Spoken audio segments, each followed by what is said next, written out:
चलिए बेटा, तो let us move on to the next part. अब हमारा टॉपिक है जो मेजर है वो है पैकेजिंग ऑफ डीएनए मटेरियल। कि डीएनए इतना बड़ा मॉलिक्यूल है, 2.2 मीटर्स का होता है। प्रैक्टिकली समझें तो साड़ी के आधे लेंथ का, जितना बड़ा साड़ी है उसके आधा लंबाई का होता है। तो इतना बड़ा चीज एक सेल जो कि दिखता भी नहीं, उसके भी छोटे से पार्ट न्यूक्लियस में होता है। कैसे पॉसिबल है ना? कहने का मतलब आपको ये कर रहे हैं कि हम एक बड़े से हाथी को आपके स्कूल बैग में पैक कर देंगे। कैसे पॉसिबल है भाई? तो उसके लिए हम लोग पैकेजिंग करते हैं। अब सोचो ना, इतना लंबा धागा होता है, उसको लपेटते ना रोल पे, तो कितने छोटे एरिया में हो जाता है। एग्जैक्टली सेम चीज डीएनए को भी हम लोग लपेटते हैं, और डीएनए को जिस पे लपेटते हैं वो है प्रोटीन। किस पे लपेटते हैं? प्रोटीन पे। तो बड़ा सा डीएनए प्रोटीन पे एक बार लपेटे, फिर उसको लपेटे हुए को दोबारा लपेटे, फिर दोबारा लपेटे, उससे बनता है हमारा डीएनए। कैसे? जरा समझो। हमारा जो डीएनए है वो अप्रॉक्स 2.2 मीटर्स का होता है, ठीक है। और हमारा जो न्यूक्लियस है वो 10 का पावर -6, देखो ये मीटर और ये -6 कितना बनता है उतने छोटे जगह में। कैसे?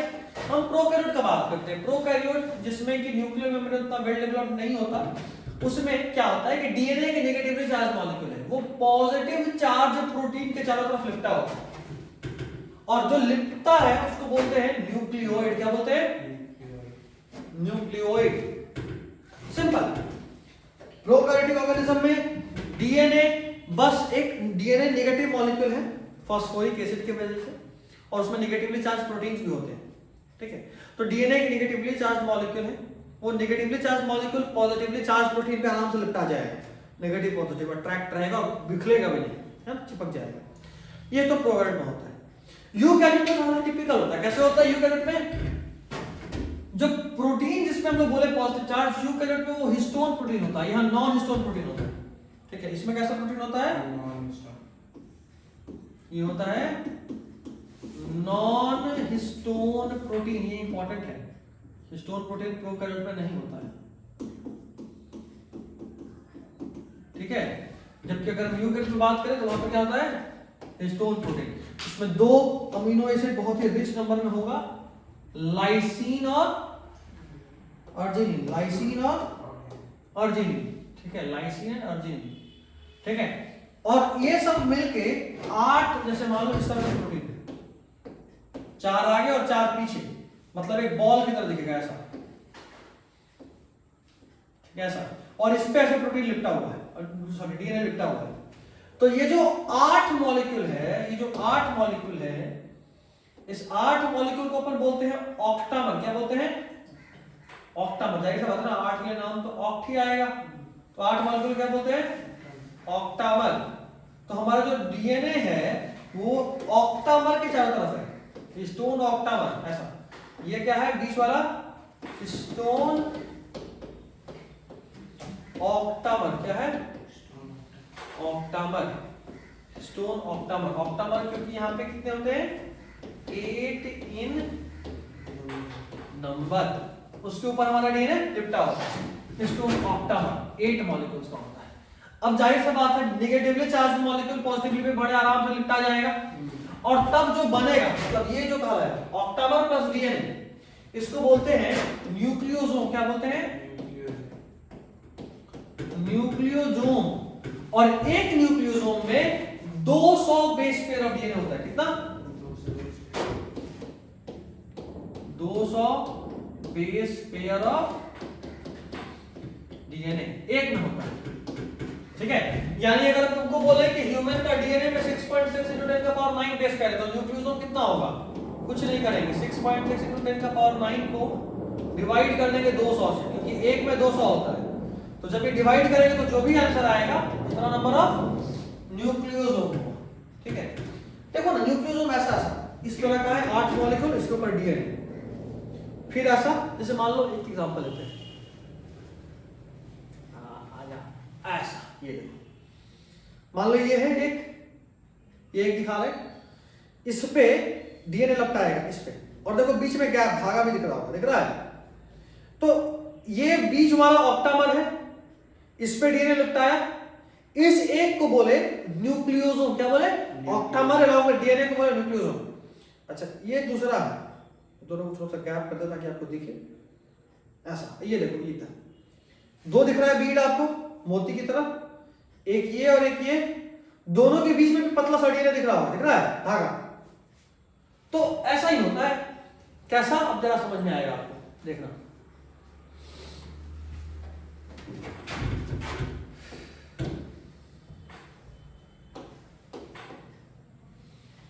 ऐसे ऐसे मेरे पास 8 मॉलिक्यूल्स हैं, ठीक है। इसके ऊपर मेरा डीएनए लिपटा हुआ है ऐसे। इसको क्या बोले, एक न्यूक्लियो, क्या बोले, एक न्यूक्लियोसोम। अब समझो, ऐसा ही एक और रहा होगा इस तरह का, और भी ऐसे। और ये डीएनए इधर आके इसको भी लिपटा होगा। ये एक न्यूक्लियोसोम और ये दो न्यूक्लियोसोम, इसको बीच में जोड़ रहा है डीएनए का धागा, इसको बोलते हैं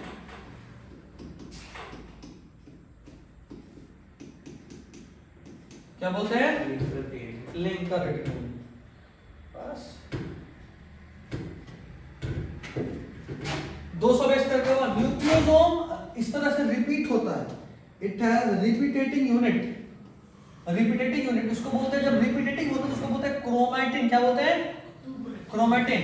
और क्रोमैटिन ऐसा दिखता है जैसे मान लो एक धागा हो जिसपे बहुत सारे मोती लगे हो, जैसा अभी माला दिखा है, एक धागा जिसपे बहुत सारे मोती लगे, क्योंकि इसी तरह का चीज रिपीट करेगा। एक ये है, तो इसमें है नहीं, इसमें ऑप्शन नहीं।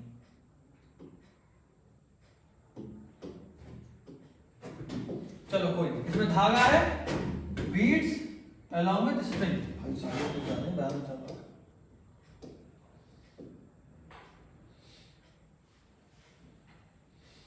थोड़ा और पतला कर लो, लिखाता बहुत अच्छा है इससे, ये मेरे को खबर मिला है। Beads along with string, okay ना, मैं अपना राइटिंग को दिखा देता हूँ, ये ठीक है।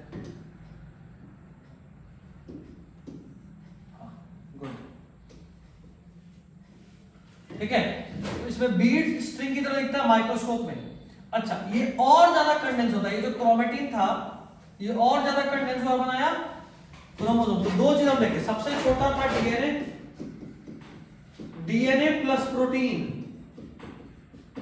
बनाया न्यूक्लियोसोम। क्या बनाया, न्यूक्लियोसोम। बहुत सारे न्यूक्लियोसोम आपस में जुड़े हुए बनाए क्रोमैटिन, और बाद में बहुत सारे क्रोमैटिन आपस में कॉइल करके बनाए क्रोमोसोम। ये शॉर्ट है, डिटेल में इससे और ज्यादा है, ये शॉर्ट है, ठीक है।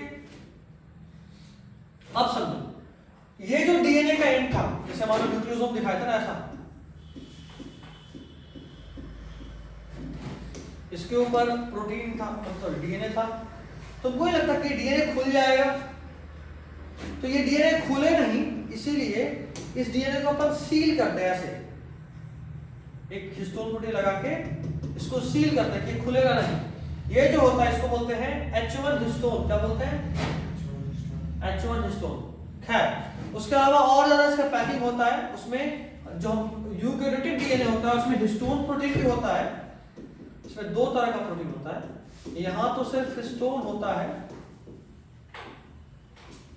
और बाद में इसको भी हटा दो, बाद में इसकी पैकिंग के लिए नॉन हिस्टोन प्रोटीन भी यूज होता है। नॉन हिस्टोन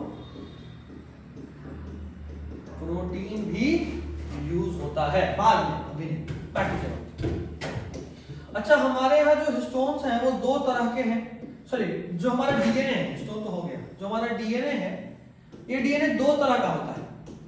आपको जानकारी के लिए बता दें कि इस टोटल डीएनए का 99% पार्ट बेकार होता है। बेकार एज इन कैसा होता है, नॉन कोडिंग। हमारे डीएनए का 99% पार्ट बेकार यानी नॉन कोडिंग होता है, वो कोड करता ही नहीं है, ठीक है, बिल्कुल कोड नहीं करता, सिर्फ 1% पार्ट ये क्या है, कोडिंग, यानी ये प्रोटीन बनाता है, बाकी ये प्रोटीन नहीं बनाता, सिर्फ ये 1% पार्ट जो कोडिंग है वही प्रोटीन बनाता है।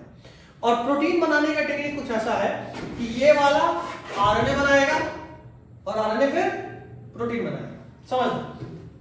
तो डीएनए में प्रोटीन बना रहा है कि नहीं बना रहा है इसके बेसिस पे दो तरह का, एक कोडिंग और एक नॉन कोडिंग। बायोलॉजिकली अपन इसको बोलते हैं यूक्रोमेटिन और हेटेरोक्रोमेटिन, ठीक है।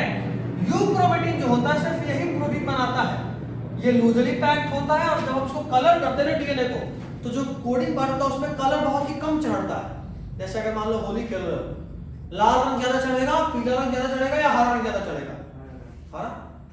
तो जो कोडिंग पार्ट होता है उसका रंग नहीं चढ़ता, वो है यूक्रोमेटिन। और हेटेरोक्रोमेटिन डेंसली यानी हरा टाइप का होता है, और ये ट्रांसक्रिप्शनली इनएक्टिव यानी इसका ट्रांसक्रिप्शन नहीं होगा, ये आरएनए नहीं बनाएगा। जाहिर सी बात है, आरएनए नहीं बना रहा तो प्रोटीन बनाएगा क्या? आरएनए ही नहीं बन रहा तो प्रोटीन तो बनने का चांस ही नहीं, ऐसा, ठीक है। अब अपन एक एक्सपेरिमेंट पढ़ेंगे जिसको बोलते हैं ट्रांसफॉर्मेशन प्रिंसिपल, ग्रिफिथ का एक एक्सपेरिमेंट था। देखो अभी तक क्या होता है जेनेटिक मटेरियल हमने ये पढ़ लिया, अब हम ये पढ़ने वाले हैं कि जेनेटिक मटेरियल क्या है। तो इस मामले में अलग अलग साइंटिस्ट का अलग अलग राय विचार था, कोई बोला डीएनए है, कोई बोला आरएनए है, तो मानने को तैयार ही नहीं हो रहे थे कि डीएनए है कि आरएनए है। तो ये बात जब आगे बढ़ा कि डीएनए है कि आरएनए है, तो बात इस पे आके फंस गया कि भाई साहब कुछ टेस्ट कर लेते हैं ना, टेस्ट कर लेते हैं, प्रूफ हो जाएगा कि डीएनए है कि आरएनए है कि प्रोटीन है। इंफॉर्मेशन कहां स्टोर हो रहा है, ये इस बात पे बहुत ज्यादा झगड़ा चल रहा था। इसके सॉल्यूशन के लिए पहला एक्सपेरिमेंट के थे ग्रिफिथ, ये एक्सपेरिमेंट किसका था, कहीं लिखा होगा, ग्रिफिथ, किसका था, ग्रिफिथ। निमोनिया एक बैक्टीरिया है, बीमारी, ठीक है, जिसको करता है स्यूडोमोनास निमोनिया, स्ट्रेप्टोकोकस निमोनिया, कोई नाम यहां लिखा होगा, स्ट्रेप्टोकोकस निमोनिया, ठीक है। और इसका 2 स्ट्रेन होता है, कितना स्ट्रेन, यहां से सब समझ में आएगा, ध्यान से समझना। बीमारी है निमोनिया, इसको कॉज करता है एक बैक्टीरिया स्यूडोमोनास निमोनी या स्ट्रेप्टोकोकस निमोनी, दोनों ही साइंटिफिक नेम होता है। और इसका 2 टाइप होता है, एक जिसको बोलते हैं विरुलेंट, क्या बोलते हैं, ये विरुलेंट जो है ना वो बीमारी कॉज कर देता है, और एक होता है नॉन वायरुलेंट,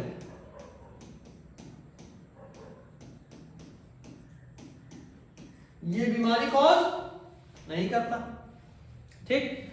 एक बैक्टीरिया, उस बैक्टीरिया का 2 बच्चा, ऐसे समझो, एक शरीफ एक बदमाश, ठीक। शरीफ नॉन वायरुलेंट है, बदमाश वायरुलेंट है। तो स्ट्रेप्टोकोकस निमोनी का 2 स्ट्रेन यानी 2 टाइप, एक जो बीमारी कॉज नहीं करेगा उसको बोलेंगे नॉन वायरुलेंट, और एक जो बीमारी कॉज करेगा उसको बोलेंगे वायरुलेंट, ठीक। अब हम क्या कर रहे थे कि इस बीमारी को इंजेक्शन के थ्रू चूहा में दे रहे थे। कैसे? इंजेक्शन के थ्रू। सबसे पहले हमने शरीफ वाले बैक्टीरिया को उठाया, इंजेक्शन के थ्रू चूहा में डाल दिया। क्या लगता है बीमारी कॉज होगा चूहा में? नहीं होगा ना, शरीफ वाला बैक्टीरिया डाले। अगर हम नॉन वायरुलेंट डाल रहे हैं, देखो 2 तरह था, एक था रफ, ये आर था, और ये था S strain, S rough strain जो था ना, रफ ROUGH, ये बीमारी कॉज नहीं करता था, कारण रफ थोड़ा सा खुरदुरा था, हमारा डब्ल्यू किसी उसको पकड़ के मार के खा जाए, ठीक। और एक था स्मूथ, कैसा था? अब तुम खुद सोचो, स्मूथ है, चिकना चीज पकड़ा है जल्दी, तो हमारा डब्ल्यू किसी उसको पकड़ नहीं पा रहा था, तो बीमारी कॉज कर दे रहा था, ठीक।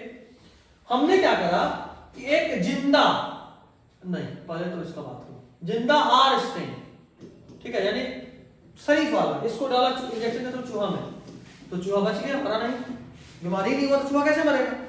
उसके बाद हमने दूसरे एक्सपेरिमेंट में क्या करा कि एक बदमाश वाले को उठाया, इंजेक्शन के थ्रू चूहा में डाल दिया, चूहा बचेगा मरेगा? जाहिर तरह से मर जाएगा, बीमारी होगा, निमोनिया से मर जाएगा।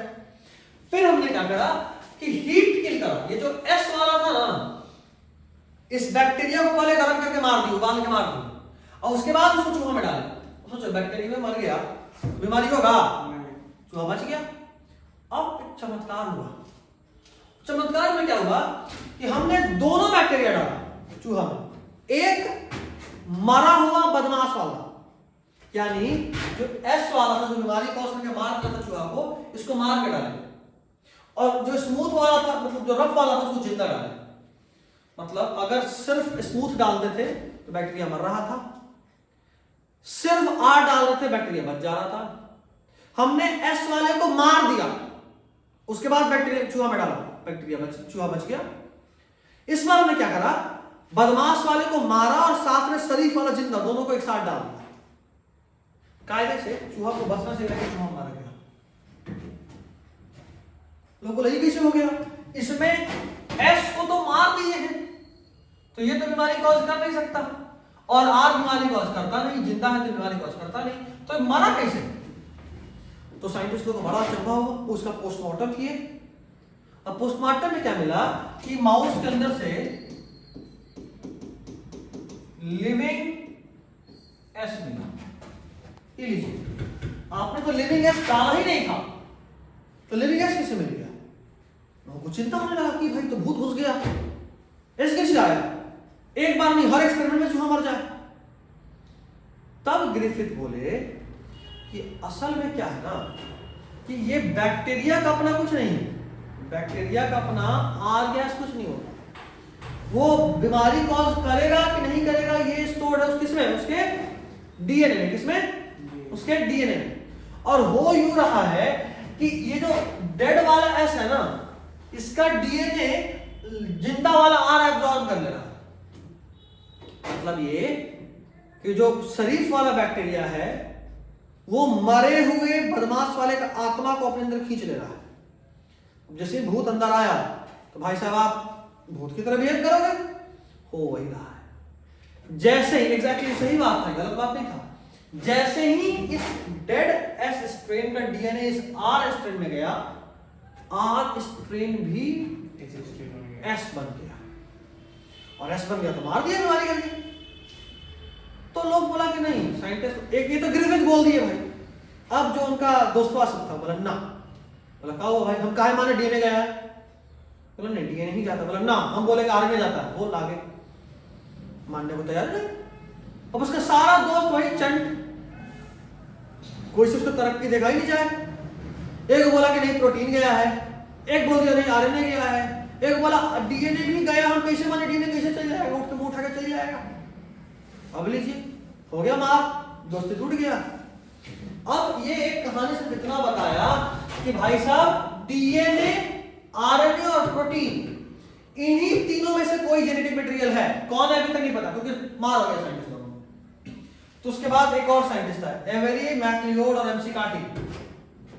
तीन साइंटिस्ट, एवेरी, मैक्लियोड और एमसी कार्टी मिला, तीन साइंटिस्ट। बोले कि अच्छा रुक का झगड़ा हो रहा है ना, झगड़ा हम सल्टाते हैं। तो बोला तो कैसे सल्टाएंगे? तो ही कहा किया कि ये जो लाइव आर तो लाइव ही था ना केस में, plus mouse plus dead R, sorry dead S, इन तीनों को मिलाया, यही तीनों मिलाया था ना। देखो कितना, देख लो वही तीनों है। अब क्या बोलेगी, इतना लफड़ा मेरे को चाहिए ही नहीं। कैसे भाई? तो हम इन तीनों को मिलाए और साथ में इसके अंदर डाल दिए डीएनए। अभी डीएनए क्या किया कि इसके अंदर का डीएनए को डाइजेस्ट कर दिया, डीएनए को डाइजेस्ट कर दिया। तो डीएनए डाइजेस्ट हो गया, अब डीएनए ही नहीं रहा इसमें, प्रोटीन है, आरएनए है, लेकिन फिर भी क्या ये चूहा मरेगा? अब इसका डीएनए टूट गया, इसके अंदर तो जाएगा नहीं, चूहा मरेगा नहीं। अच्छा बोले अभी रुको, उसके बाद फिर क्या किए, live R plus mouse plus dead S plus protease डाल दिए। प्रोटीएज क्या किया, इसका प्रोटीन हटा दिया। अब प्रोटीन भले हटा दिया लेकिन डीएनए तो भी बचा हुआ है, वो इसकी तरफ घुसेगा, चूहा मर जाएगा। तीसरा किसमें सब यही किए, इस बार इसके साथ डाले आरएनएज।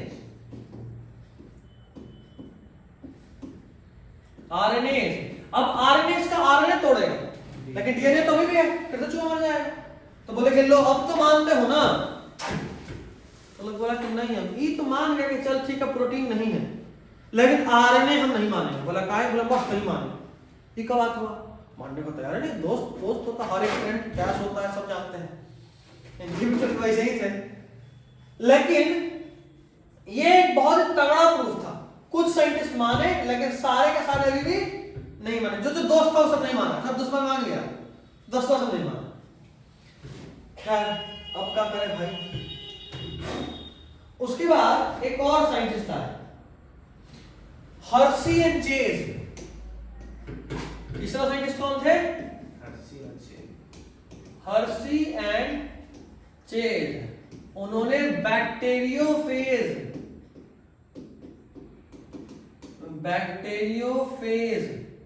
पे एक्सपेरिमेंट करा।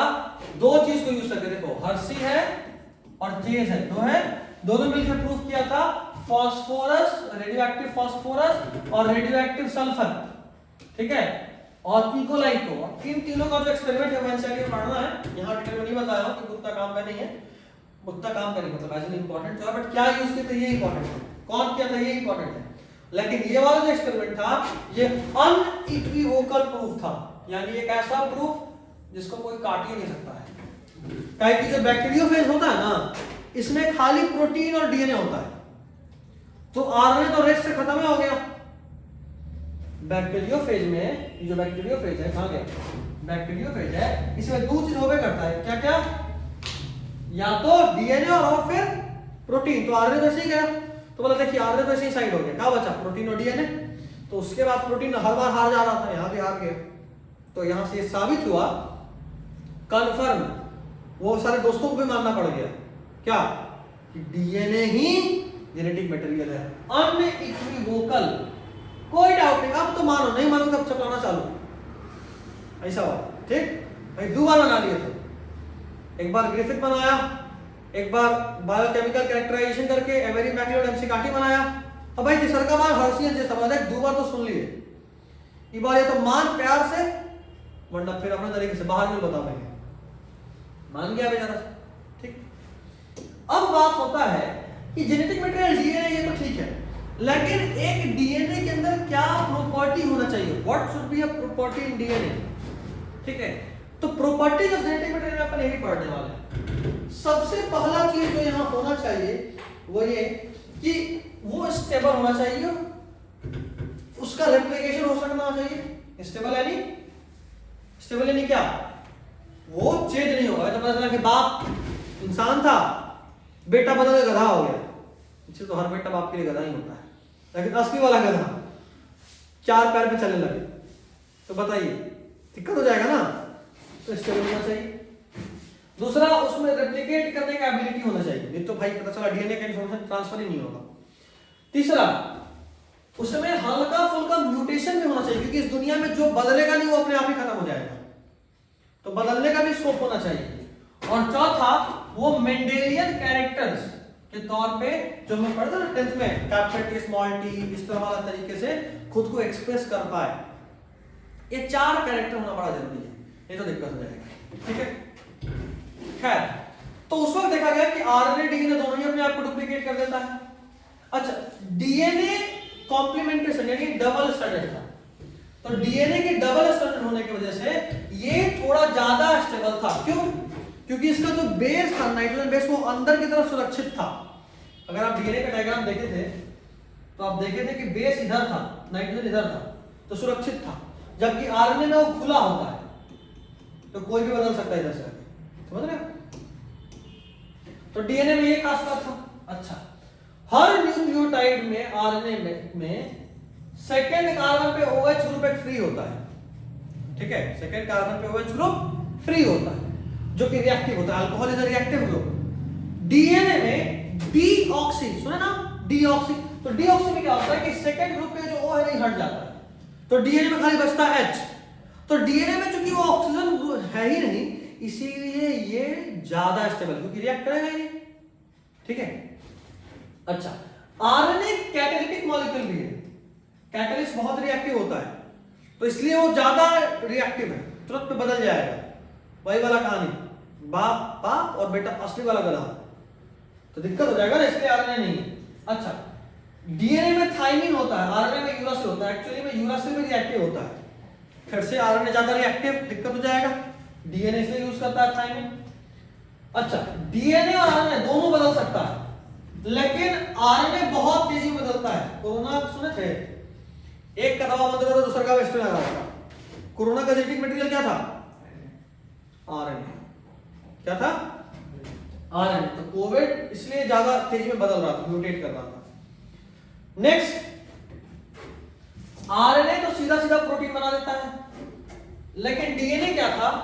आरएनए पे डिपेंडेंट था प्रोटीन के लिए, और डीएनए चूंकि ज्यादा स्टेबल था और ज्यादा इंफॉर्मेशन स्टोर कर सकता था, स्टेबल था और इंफॉर्मेशन ज्यादा, क्योंकि वो लंबा था और इंफॉर्मेशन चेंज नहीं होगा, ठीक है, ज्यादा लंबे समय के लिए स्टोर कर सकता था। इसीलिए हमारे बॉडी ने डीएनए को जेनेटिक मटेरियल के तौर पर चुना, ना कि आरएनए। अब बात उठता है कि ठीक है, आरएनए क्या था भाई, आरएनए में कुछ खास होगा? बोले हाँ भाई, आरएनए में कुछ खास था।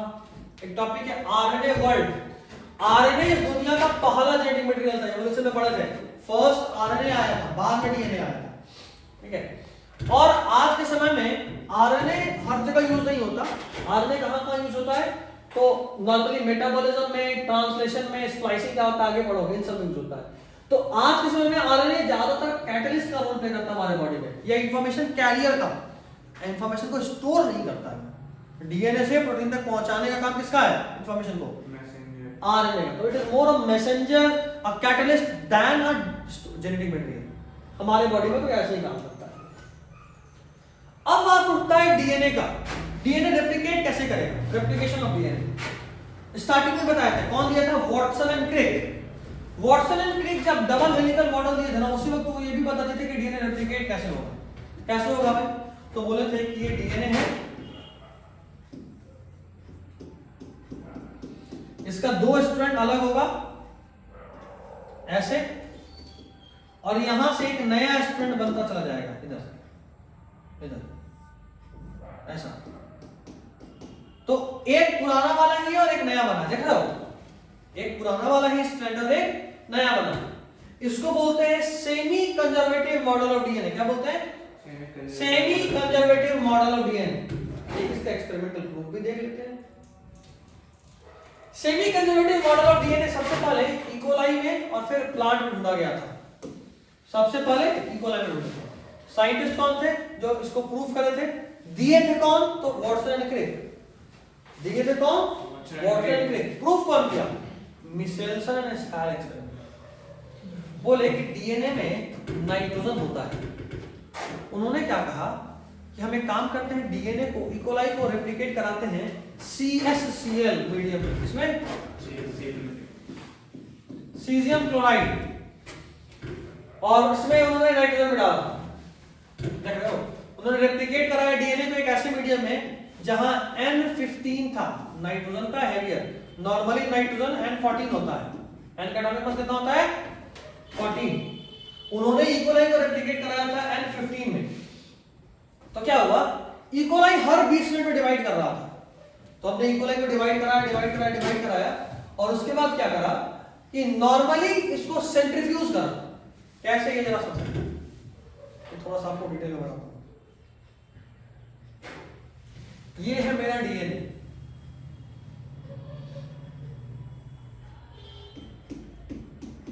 ठीक है। जब डीएनए डिवाइड होता है ना, तो ये ऐसे ब्रेक होता है, ये ओपन हो गया, ठीक है। ये N14 है। नॉर्मली जो इकोलाई का डीएनए था उसमें कौन सा नाइट्रोजन आइसोटोप था? N नाइट्रोजन का 14वां आइसोटोप। और उसके बाद हम इसको जिस मीडियम में ग्रो करा रहे हैं वहां कैसा आइसोटोप है? N15। इसको जिस मीडियम में ग्रो करा रहे हैं वहां क्या है N15। तो जब जैसे मान लो तुम्हारे बॉडी में नॉर्मली प्रोटीन में भी नाइट्रोजन होता है, तुम्हारे बॉडी में नॉर्मली N14, हमको सुबह दोपहर शाम खाने में जो दाल मिल रहा है उसमें नाइट्रोजन 15 है, तो धीरे धीरे मेरे शरीर में जो प्रोटीन होगा वो कैसा हो जाएगा N15 वाला, क्योंकि उसमें जो नाइट्रोजन मिल रहा है वो कैसा मिल रहा है N15। समझे बात? तो जब इकोलाई को ग्रो करना था, डिवाइड करना था, तो वो भी अपने मीडियम से नाइट्रोजन खींचा, और जब खींचा तो उसको कैसा नाइट्रोजन मिला N15। तो यहाँ पे जो डीएनए बना वो कैसा बना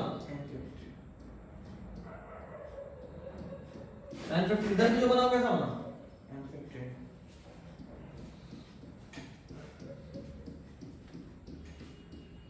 तो तुम देखोगे इनिशियली एक डीएनए ऐसा था जो N14 था, जब एक जनरेशन बीता तो ऐसा डीएनए बना होगा। इस डीएनए में एक N14 है और एक N15 है। अच्छा, अब बात करते हैं, मान लो ये वाला फिर से रेप्लिकेट कर रहा है एक और जनरेशन बाद का बाद। अब जब ये फिर से रेप्लिकेट करेगा तो फिर से ये खुलेगा, नहीं होगा ना, और उसमें एक नया डीएनए बनेगा।